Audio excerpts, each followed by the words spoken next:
dari kelas 12 akuntansi. Di sini kami akan mempresentasikan terkait materi tentang PPh 21 pajak penghasilan. Sebelumnya perkenalkan, saya Suci Landari selaku moderator. Dan selanjutnya saya akan memperkenalkan kelompok dari sebelah kiri saya. Perkenalkan, nama saya Arunda Munawaro. Perkenalkan, nama saya Halsi Sulistianti. Perkenalkan, nama saya Novita Sari. Perkenalkan, nama saya Dira Putri Raini. Perkenalkan, nama saya Zarina Adriana Silva. Perkenalkan, saya Bintang Fitrianingsi. Baik, selanjutnya setelah ini ada materi yang akan disampaikan oleh anggota saya, yaitu Helsi. Materi yang pertama yaitu pajak penghasilan. Secara mendasar, pajak penghasilan orang pribadi terbagi menjadi dua, yakni yang bekerja sebagai karyawan dan orang pribadi yang melakukan pekerjaan atau usaha seperti pengusaha. Pajak penghasilan orang pribadi adalah pajak yang dikenakan terhadap subjek pajak orang pribadi atas penghasilan yang diterima atau diperoleh dalam tahun pajak maupun bagian tahun pajak. Yang pertama, dasar hukum pajak penghasilan. Pajak penghasilan tidak akan diterapkan jika tidak ada dasar hukum yang mengaturnya. Pajak penghasilan memiliki beberapa dasar hukum sebagai berikut. Yang pertama yaitu Undang-Undang Nomor 28 Tahun 2007 tentang Ketentuan Umum dan Tata Cara Perpajakan UU KUP.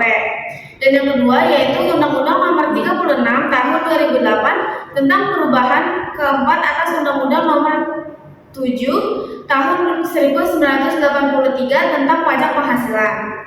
Dan materi yang kedua yaitu definisi PPh. Definisi PPh adalah kontribusi wajib kepada negara terutama oleh orang pribadi atau badan yang bersifat memaksa berdasarkan undang-undang dengan tidak mendapatkan imbalan secara langsung dan digunakan untuk keperluan negara bagi sebesar-besarnya kemakmuran rakyat. Yang ketiga yaitu subjek pajak penghasilan orang pribadi. Subjek pajak penghasilan orang pribadi terbagi menjadi dua. Yang pertama yaitu subjek pajak orang pribadi dalam negeri. Subjeknya yang pertama orang pribadi yang berdomisili atau berada di Indonesia lebih dari 183 hari dalam jangka waktu 12 bulan. Dan yang kedua yaitu orang pribadi yang dalam 1 tahun pajak berada di Indonesia dan memiliki niat bertempat tinggal di Indonesia. Dan yang kedua yaitu subjek pajak orang pribadi luar negeri.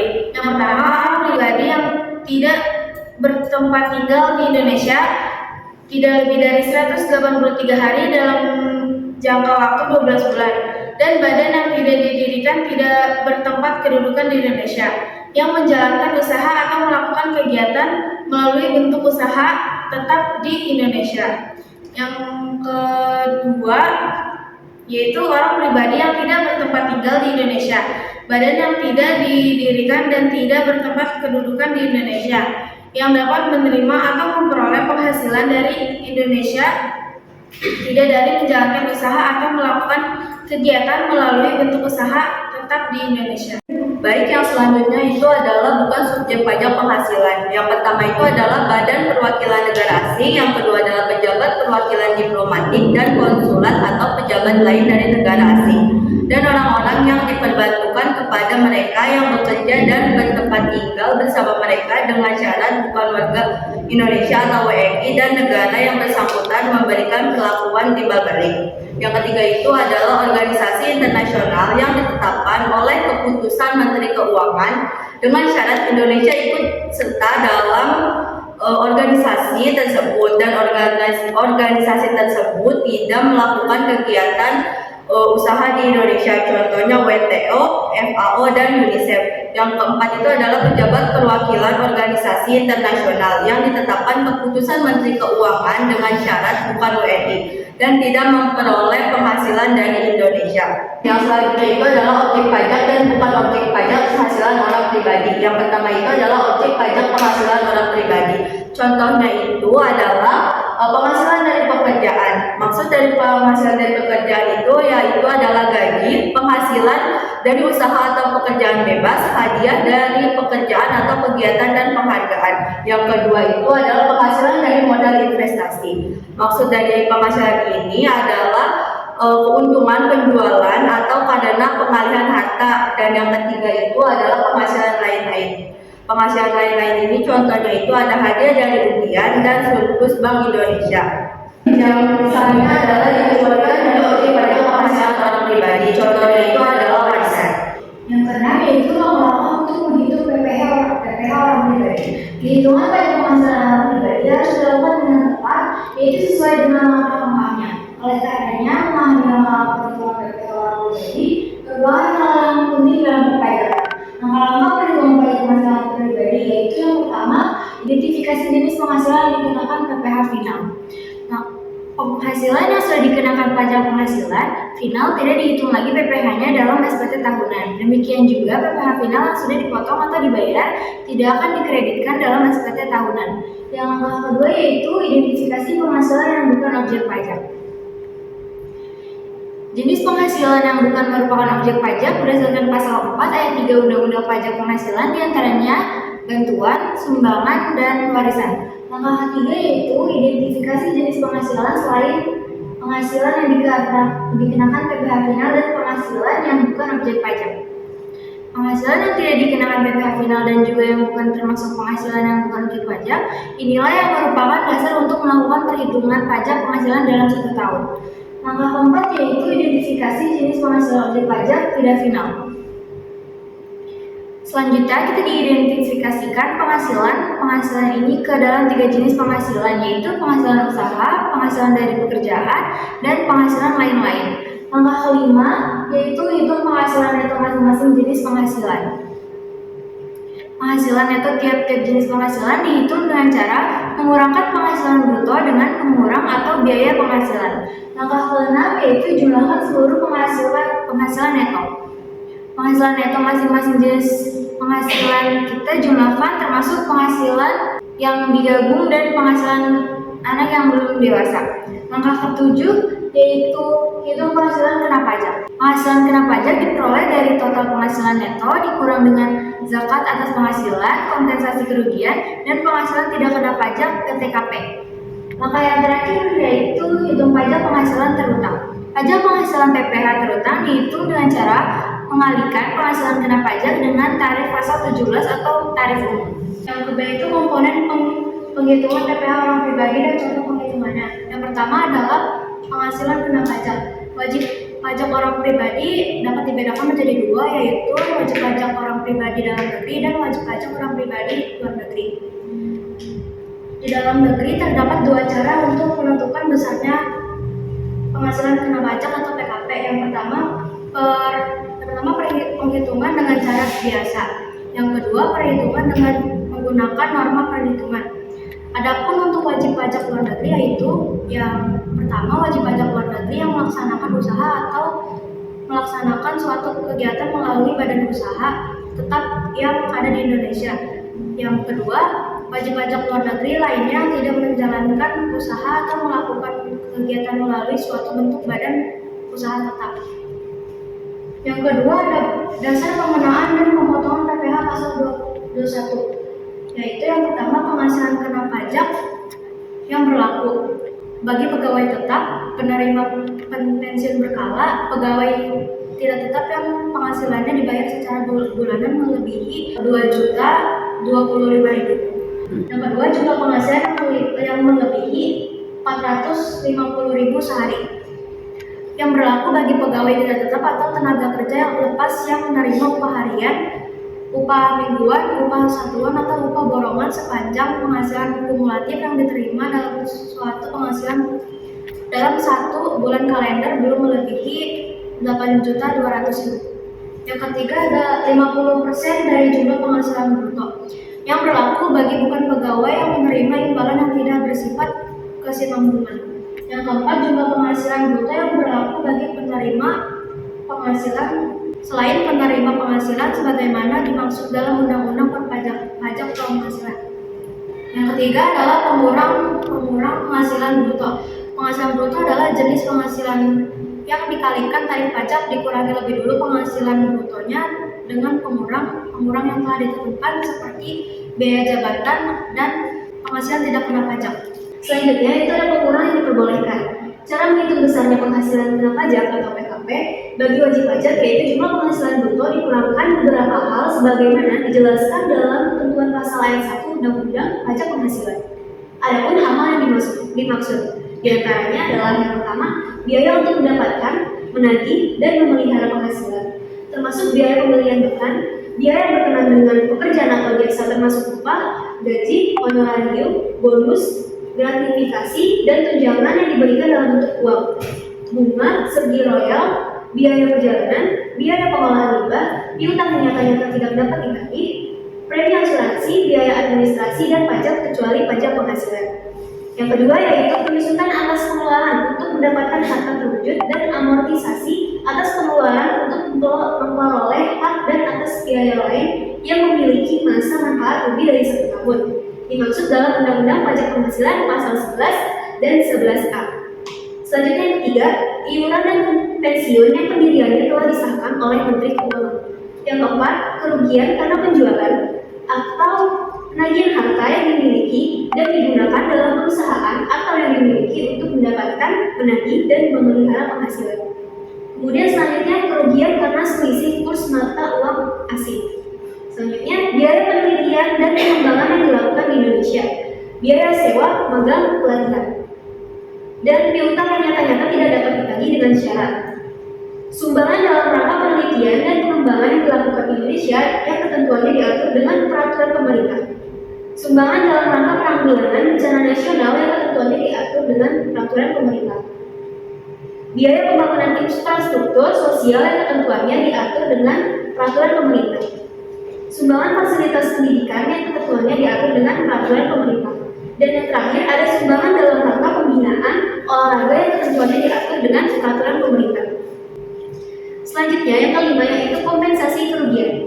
Berdasarkan ketentuan dalam pasal 6 ayat 2 Undang-Undang Pajak Penghasilan, apabila penghasilan bruto dari wajib pajak dalam negeri mengalami kerugian akibat besarnya biaya melebihi pendapatannya, maka bentuk kerugian tersebut dapat dikompensasikan dengan penghasilan neto atau laba fiskal selama 5 tahun berturut-turut yang dimulai sejak tahun pajak berikutnya sesudah tahun yang memiliki kerugian tersebut. Selanjutnya yaitu yang keenam, penghasilan tidak kena pajak atau PTKP. Besarnya penghasilan yang tidak dikenakan pajak untuk wajib pajak orang pribadi disebut penghasilan tidak kena pajak atau PTKP. Besarnya PTKP berdasarkan peraturan Menteri Keuangan nomor 101 atau PMK titik 010 atau 2016 sebagai berikut. Yang terdiri dari 4. Yang pertama, 54 juta untuk diri wajib pajak pribadi. Yang kedua, 4.500.000 untuk tambahan wajib pajak yang kawin. Yang ketiga, 54 juta untuk tambahan seorang istri yang penghasilannya digabung dengan penghasilan suami. Dan yang terakhir yaitu 4.500.000 tambahan untuk setiap anggota keluarga saudara dan keluarga semenda dalam garis keturunan lurus serta anak angkat yang menjadi tabungan sepenuhnya paling banyak 3 orang untuk setiap anggota keluarga. Yang ketujuh ada biaya jabatan. Biaya jabatan merupakan biaya untuk mendapatkan, menagih, dan memelihara penghasilan. Biaya jabatan ini dianggap khusus untuk pegawai tetap dan merupakan komponen pengurang pendapatan bruto wajib pajak. Besarnya biaya jabatan ditentukan sebesar 5% dari penghasilan bruto wajib pajak dengan ketentuan sebagai berikut. Yang pertama, jumlah maksimal diperkenakan sebesar 6 juta dalam setahun. Yang kedua, jumlah maksimal biaya jabatan 500 dalam sebulan. Yang ke-8, pengurangan yang tidak boleh dikurangkan dari penghasilan bruto. Untuk menentukan besarnya PKP bagi wajib pajak dalam negeri tidak boleh dilakukan pengurangan untuk beberapa hal sebagaimana yang telah dijelaskan dalam ketentuan pasal 9 ayat 1 Undang-Undang Pajak Penghasilan. Ada pun beberapa hal yang dimaksud sebagai berikut. Yang pertama, biaya yang dibebankan atau dikeluarkan untuk kepentingan pribadi. Yang kedua, pembentukan dana cadangan. Ketiga, premi asuransi kesehatan, asuransi kecelakaan, asuransi jiwa, asuransi dwi guna, dan asuransi beasiswa yang dibayarkan oleh wajib pajak orang pribadi. Yang keempat, penggantian atau imbalans utang dengan pekerjaan atau jasa yang diberikan dalam bentuk natural. Yang kelima, ada jumlah yang melebihi pelajaran yang dibayarkan kepada pihak yang memiliki hubungan istimewa. Yang keenam, ada harta yang dihibahkan, bantuan atau sumbangan, harta hibah yang diterima oleh keluarga saudara. Yang ketujuh, ada pajak penghasilan. Dalam ketentuan ini, adalah pajak penghasilan yang terutang oleh wajib pajak yang bersangkutan. Yang kedelapan, ada biaya yang dibebankan atau dikeluarkan untuk kepentingan wajib pajak atau orang yang menjadi tanggungannya. Yang kesembilan, sanksi administrasi berupa bunga, denda, dan kenaikan serta sanksi pidana berupa denda yang berkenaan dengan pelaksanaan undang-undangan di bidang perpajakan. Selanjutnya ada tarif pajak penghasilan. Besarnya tarif pajak penghasilan didasarkan oleh penghasilan wajib pajak sendiri. Jika penghasilannya sampai 50 juta, maka tarif pajaknya adalah 5%. Jika penghasilannya dari 50 juta sampai dengan 250 juta, maka tarif pajaknya adalah 15%. Lalu jika penghasilannya adalah 250 juta sampai 500 juta, maka tarif pajaknya adalah 25%. Lalu selanjutnya terakhir, jika penghasilan di atas 500 juta, maka besarnya tarif pajak adalah 30%. Selanjutnya ada pemotongan PPh pasal 21 adalah pungutan atau penghasilan yang diterima dari suatu pekerja jasa atau kegiatan dalam bentuk apapun sebagai imbalan sehubung dengan pekerjaan yang dilakukan oleh pegawai atau bukan pegawai. Adapun wajib pajak yang melakukan pemotongan pasal 21 sebagai berikut. Yang pertama adalah pemberi kerja yang membayar gaji, upah, honorarium, tunjangan, dan pembayaran lain-lain. Lalu yang kedua adalah bendahara pemerintah yang membayar gaji, upah, honorarium, tunjangan, dan pembayaran lain sehubungan dengan pekerjaan, jasa, atau kegiatan.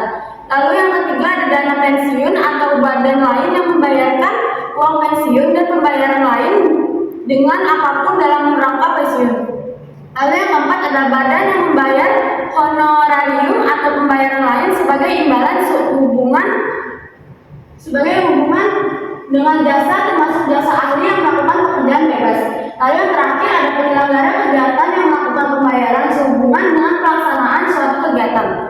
Lalu selanjutnya terdapat contoh kasus penghasilan pegawai tetap atau pensiunan yang dipotong pajak untuk setiap bulan adalah jumlah penghasilan bruto setelah dikurangi dengan biaya jabatan atau biaya pensiun yang besarnya ditetapkan dengan peraturan Menteri Keuangan. Iuran pensiun dan penghasilan tidak kena pajak. Besarnya tarif pajak yang diterapkan terhadap wajib pajak yang tidak memiliki NPWP lebih tinggi daripada tarif yang diterapkan pada wajib pajak yang dapat menunjukkan NPWP. Berikut terdapat contoh kasusnya. Yang pertama adalah penghasilan kena pajak sebesar 75 juta. Jika pajak penghasilan yang harus dipotong bagi wajib pajak yang memiliki NPWP adalah seperti yang sudah saya sebutkan, tarif pajak untuk 50 juta adalah 5%. Maka 5% dikali 50 juta hasilnya adalah 2.500.000. Lalu karena penghasilannya 75 juta yang dimana lebih dari 50 juta, maka akan dikenakan tarif sisanya dari 50 juta adalah 25 juta, maka 15% dikali 25 juta hasilnya adalah 3.750.000. Maka total dari sini adalah total PPh yaitu sebesar 6.250.000. Lalu jika pajak penghasilan yang harus dipotong jika wajib pajak tidak memiliki NPWP yaitu 5% dikali 120% dikali 50 juta maka menghasilkan 3 juta. Lalu 15% dikali 120 juta dikali 25 juta hasilnya adalah 4.500.000. Maka total PPh jika wajib pajak tidak memiliki NPWP adalah 7.500.000. Lalu kemudian atas penghasilan di bawah ini dengan nama dan dalam bentuk apapun yang dibayarkan disediakan untuk dibayarkan atau telah jatuh tempo pembayaran oleh badan pemerintah, subjek pajak dalam negeri, penyelenggara kegiatan bentuk usaha tetap atau perwakilan perusahaan luar negeri lainnya kepada wajib pajak luar negeri selain bentuk usaha di Indonesia dipotong PPh pasal 26 sebesar 20% dari jumlah bruto oleh pihak yang wajib dibayarkan. Adapun penghasilan yang dimaksud ada yang pertama adalah dividen, yang kedua yaitu bunga termasuk premium, diskonto, dan imbalan sehubung dengan jaminan pengembalian utang. Lalu yang ketiga ada royalti, sewa, dan penghasilan lain sehubungan dengan penggunaan harta. Lalu yang keempat ada imbalan sehubungan dengan jasa pekerjaan dan kegiatan. Lalu yang kelima ada hadiah dan penghargaan. Yang keenam ada pensiun dan pembayaran berkala lainnya. Yang ketujuh ada premi swap dan transaksi lindung lainnya. Dan yang terakhir adalah keuntungan karena kebebasan ulang. Sebagai presentasi dari kami, kurang lebihnya mohon maaf. Wassalamualaikum